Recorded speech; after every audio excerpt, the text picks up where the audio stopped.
warahmatullahi wabarakatuh. Nama saya Muhammad Adi Mahmudi, S19 dari kelas 11 tempat Nama saya Muhammad Beki, nomor 1 dari kelas 11 tempat duduk. Di sini kami akan mewawancarai sejarah uang sebelum dan sesudah kemerdekaan Indonesia. Baik, di sini saya Roman sebagai pengganti Pak Salman Al-Mursid yang merupakan owner Museum Rusia. Di sini saya akan menjelaskan sejarah mata uang koin di Indonesia sebelum dan sesudah kemerdekaan. Di sini terdapat 4 seri mata uang koin. Yang pertama dicetak di Amerika, seri mata uang koin yang kedua dicetak di Jepang, seri mata uang koin yang ketiga dicetak di Belanda, dan seri mata uang koin yang terakhir dicetak di Indonesia sendiri. Kita mulai dari seri mata uang koin yang dicetak di Amerika. Pada 1942, Belanda mengungsi ke sekutunya Australia karena terjadi suatu yang menyebabkan Belanda harus mengungsi. Kenapa kok nggak kembali ke negaranya sendiri? Itu karena pada saat itu di wilayah Belanda itu terjadi perselisihan dengan organisasi di Jerman yang bernama Nazi. Dan juga jarak terhadap Indonesia dan Belanda itu juga cukup jauh. Jadi mereka mengungsi ke sekutunya yaitu Australia dan minta bantuan kepada Amerika untuk mencetak uang koin pada saat itu. Bisa di zoom. Di sini terdapat lambang kerajaan Belanda dan di sebelah kiri dan sebelah kanan dan kiri terdapat ciri khusus yaitu privimak, lambang percetakan suatu uang koin. Nah, di sebelah kanan terdapat pohon palem yang melambangkan wilayah jajahan kolonial Belanda dan di sebelah kiri terdapat huruf apa? Ya, P. Ini? Yang ini? Nah, dari ketiga koin tersebut terdapat huruf yang berbeda. Dapat diketahui kita di sini dapat mengartikan bahwa di setiap uang koin ini berbeda, itu dicetak di wilayah berbeda di Amerika, yaitu di kota S untuk San Francisco, P untuk Philadelphia, dan D untuk kota Denver. Jadi mereka dicetak di berbagai kota yang berbeda. Lanjut kepada seri mata uang koin yang kedua, yaitu mata uang koin yang dicetak di pabrik percetakan Osaka, Jepang. Pada tahun 1942, tepatnya 11 Januari, itu di mana Jepang menginjak kakinya pertama kali di Tarakan, Kalimantan Timur, sebelum ke Pulau Jawa, Sumatera, Kalimantan, dan seluruh berbagai wilayah Indonesia. Nah, di sini dapat kita lihat terdapat 3 mata uang koin, diantaranya 1 sen, 5 sen, dan 10 sen. Di bagian depannya terdapat tahun tarif koki. Kak, gimana cara mengkonversikannya ke dalam tahun Masehi? Itu tinggal dikurangin 660. Jika 2604 itu jika dikurangin 660 menjadi 1944. Kalau 2603 menjadi 43. Nah, di sisi belakangnya yang unik sekali itu terdapat lambang atau gambar wayang Arjuna. Kak, kenapa kok ngambil gambar wayang Arjuna? Kan di Jepang itu gak ada budaya wayang gitu. Di sini Jepang mengambil gambar Arjuna, wayang Arjuna itu untuk mengambil hati masyarakat Indonesia dan juga menarik simpati masyarakat Indonesia. Itu merupakan siasat Jepang. Selain propagandanya yang terkenal yaitu Gerakan 3A, Jepang Pelindung Asia, Jepang Cahaya Asia, dan juga Jepang Pemimpin Asia.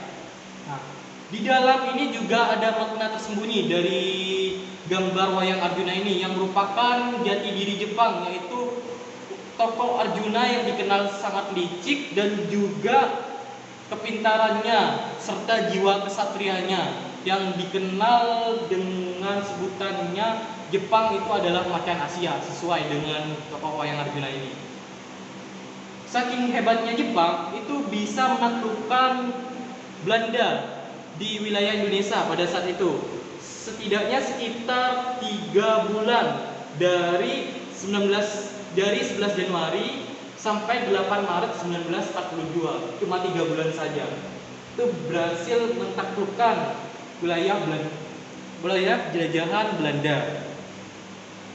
Lanjut kepada mata uang seri koin yang ketiga, yaitu dicetak di pabrik percetakan uang koin Richmond Utrecht di Belanda. Kak, kenapa kok kita nyetak ke Belanda lagi gitu?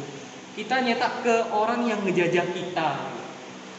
Jadi pada saat itu, setelah kemerdekaan Indonesia pada tanggal 17 Agustus 1945, itu Indonesia tidak memiliki percetakan uang koin sendiri. Jadi pada tanggal 1842 itu ditutup pabrik percetakannya di Batavia, Kerembangan, Surabaya itu sudah ditutup. Jadi kita tidak memiliki percetakan uang koin sama sekali.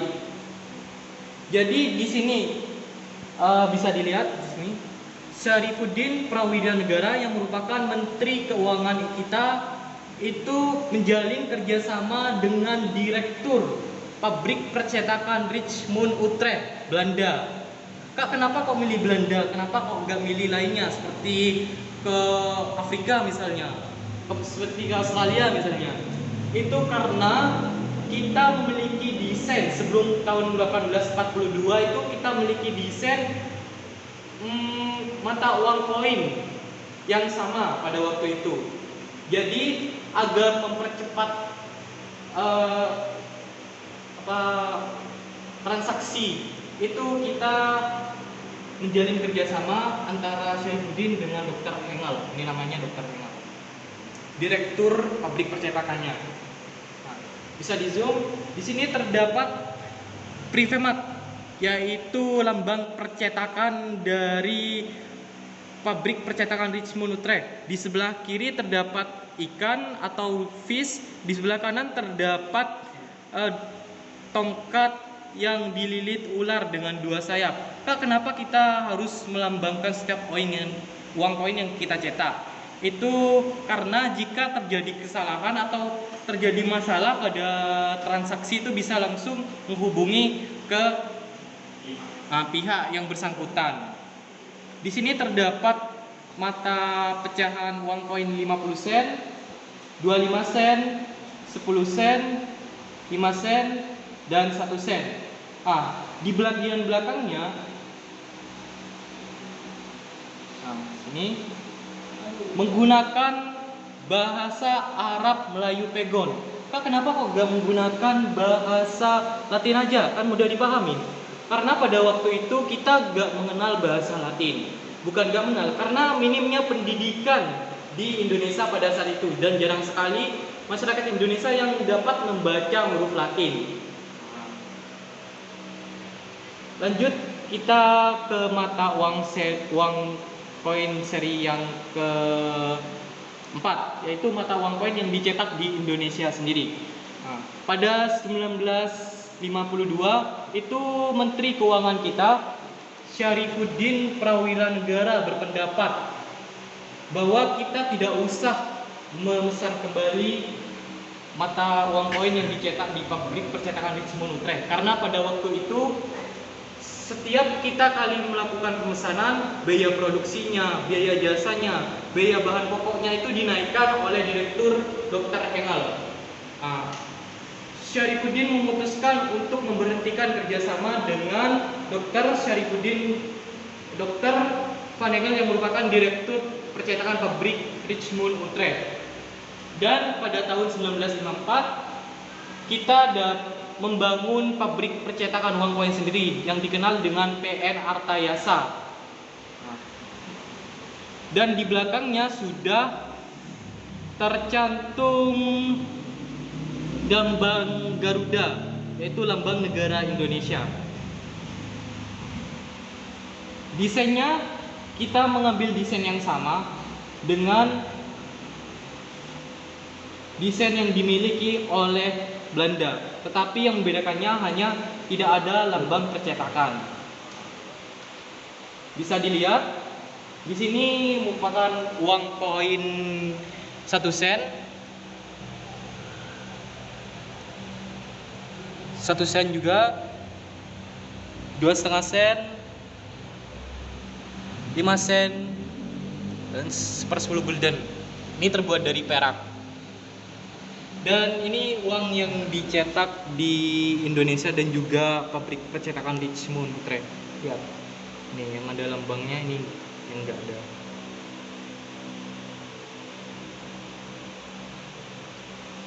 Uang aslinya.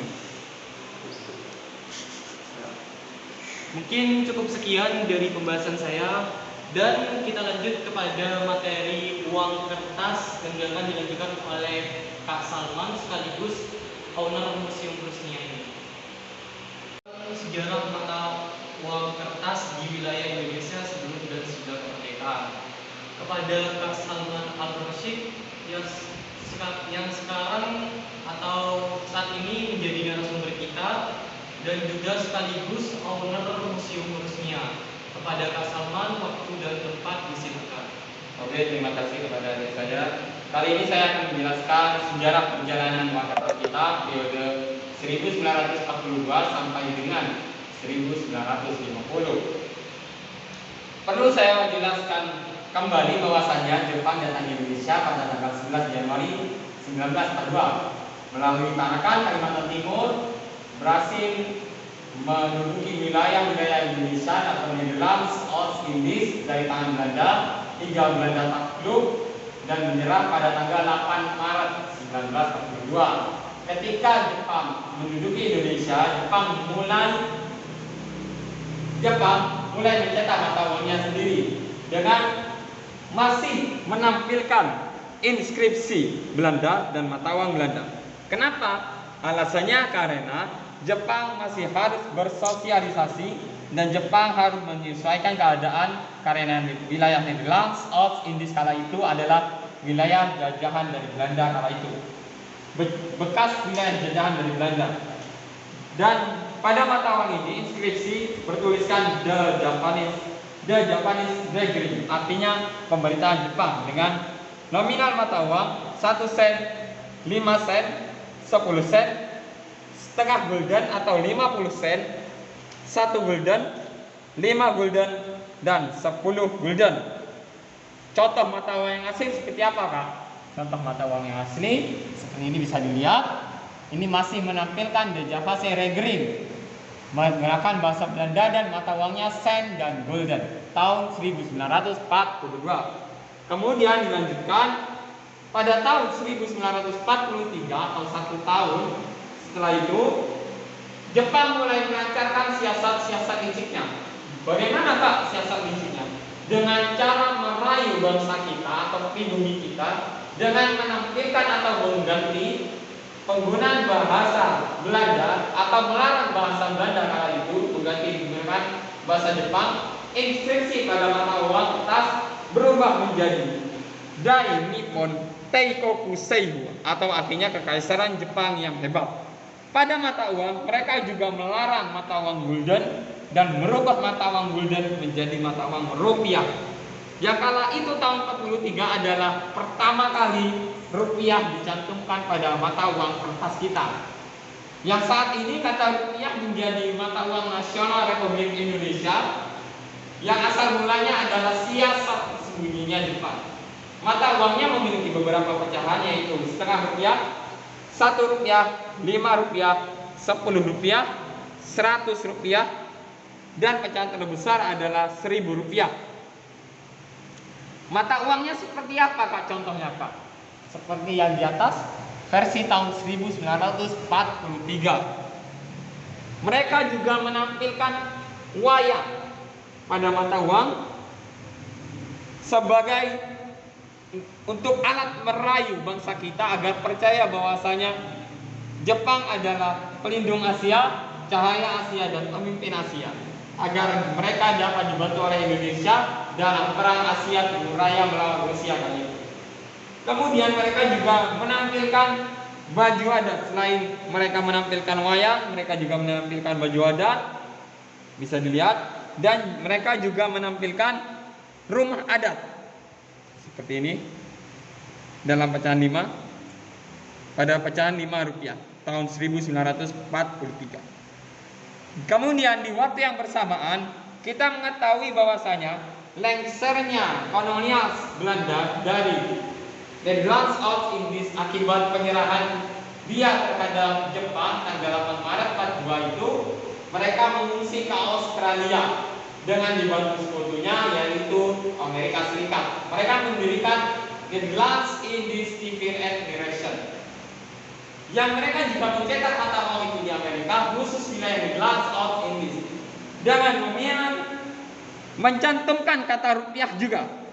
Loh kak, kenapa kak? Katanya Kak Salman bahwasanya kata rupiah dahulu dilarang oleh Belanda. Kenapa kali ini dalam versi Nica mereka mencantumkan? Karena mereka ingin menyaingi mata uang rupiah yang dicetak oleh Dai Nippon Teikoku Seibu, yang dicetak oleh kolonial Jepang. Jadi dengan mencantumkan kata rupiah, mereka juga berusaha menyaingi popularitas dari mata uang Jepang. Mereka mencetak pecahan 1 gulden, 2,5 gulden, 5 gulden, hingga yang terbesar adalah pecahan 500 gulden. Kemudian terjadi 3 kejadian besar di wilayah Nederlands Oost-Indies. Yang pertama adalah terjadinya pengeboman Hiroshima Nagasaki pada tanggal 6 dan tanggal 9 Agustus 1945. Yang kejadian yang kedua adalah terjadinya peristiwa Reyes Dengkol, di mana penyulikan Insinyur Soekarno dan Dr. Andes Muhammad Hatta. Dan yang ketiga adalah peristiwa proklamasi kemerdekaan 17 Agustus. 1 bulan kemudian, tepatnya pada tanggal 17 Oktober 1945, Indonesia pertama kali mencetak mata uang kertasnya secara resmi di wilayah Indonesia dengan pecahan 1 sen, 5 sen, 10 sen, setengah rupiah, 1 rupiah, 5 rupiah, 10 rupiah, dan 100 rupiah. Mata uang yang asli bisa kalian lihat di sini. Mata uang yang asli seperti ini. Dan mata uang ini disebut dengan mata uang putih. Loh kak, kenapa mata uang Republik Indonesia pertama kali ini disebut mata uang putih? Karena mata uang ini disebut mata uang yang suci. Itu alasan disebut mata uang putih, karena mata uang ini resmi dicetak oleh negara kita setelah merdeka.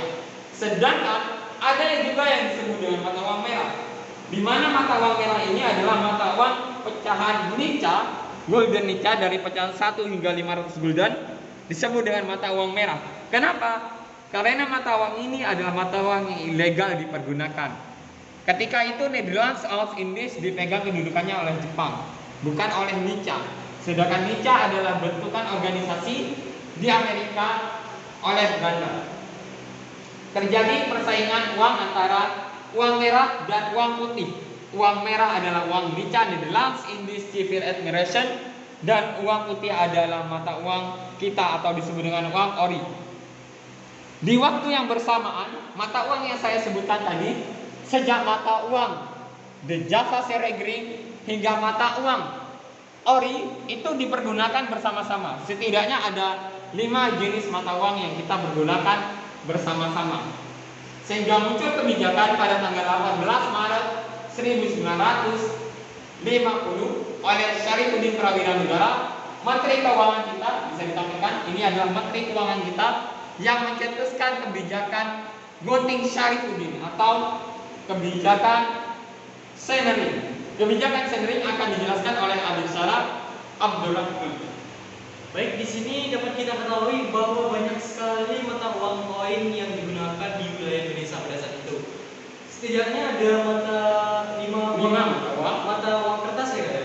Ya. Dari saat itu. Nah, di sini Syarifuddin Prawira Negara itu memutuskan pada tanggal 18 Maret 1950 memutuskan untuk mengeluarkan kebijakan yang bernama Gunting Syarifuddin, di mana kebijakan itu memotong bagian tengah uang kertas menjadi 2 bagian. Dapat dilihat di sebelah sana. Di bagian kirinya itu sebagai alat pembayaran uang yang sah, dan di sebelah kanannya itu sebagai obligasi. Kak, obligasi itu apa? Obligasi itu pemerintah meminjam uang kepada kita untuk mengisi devisa negara mereka. Dan juga pada alat ini pada uang ini, kebijakan ini terdapat batas waktu uang penukarannya. Bagian kiri ini berlaku sampai dari 22 Maret sampai 16 April 1950. Jadi kalau 17 April bagaimana, Kak? Kalau 17 April itu tidak berlaku lagi. Uang yang dapat ditukarkan itu uang dari Nica dan juga uang dari The Javasi Bank, dan ditukarkan dengan uang baru yaitu uang di Javasi Bank. Seperti ini contohnya, yang memiliki 3 nominan, yaitu pecahan setengah gulden, 1 gulden, dan 2,5 gulden.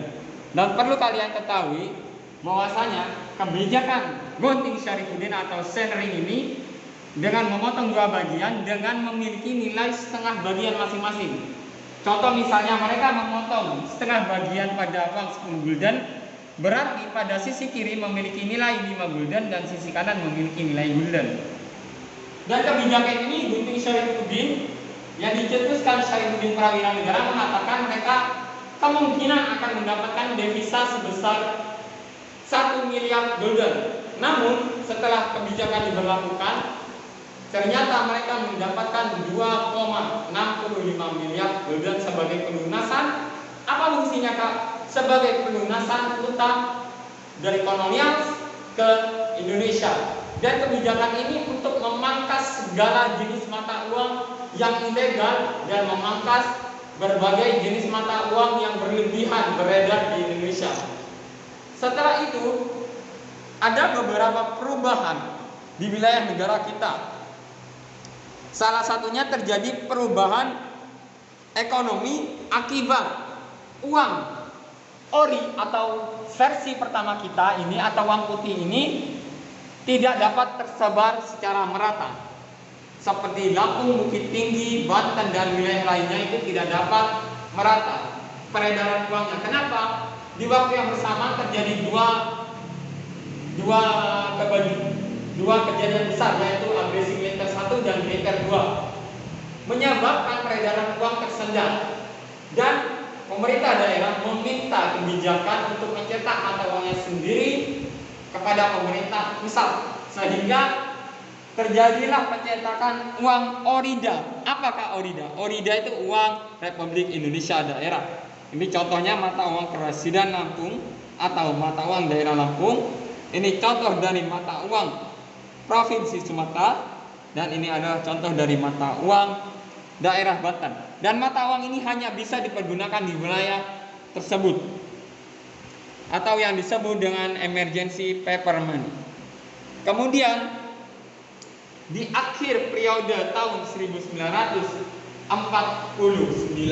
terjadi sidang di Den Haag, Belanda, di mana pada tanggal itu 27 Desember 49 merubah negara Republik Indonesia menjadi RIS atau Republik Indonesia Serikat, yang dicetuskan pada tanggal 1 Januari 1950, di mana RIS itu harus dinaungi oleh Belanda, dan segala kebijakan yang dilakukan oleh RIS harus berkonsultasi dan harus diawasi oleh Belanda.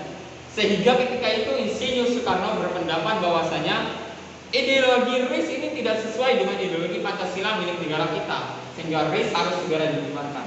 Namun sebelum RIS dibubarkan, kita mencetak 2 jenis mata uang, yaitu pecahan Rp10 dan Rp5, yang sama-sama menampilkan Insinyur Soekarno pada bagian muka uang.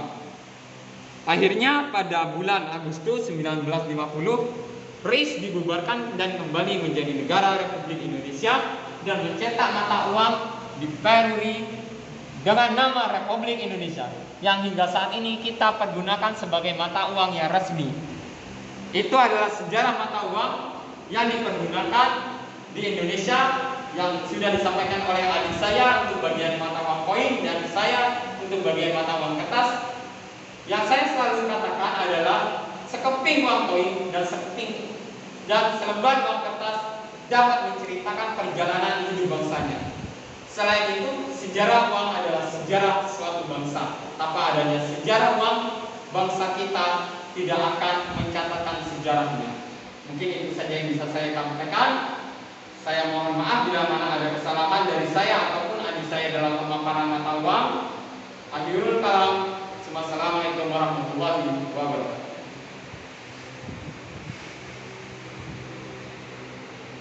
Sekian dari kami.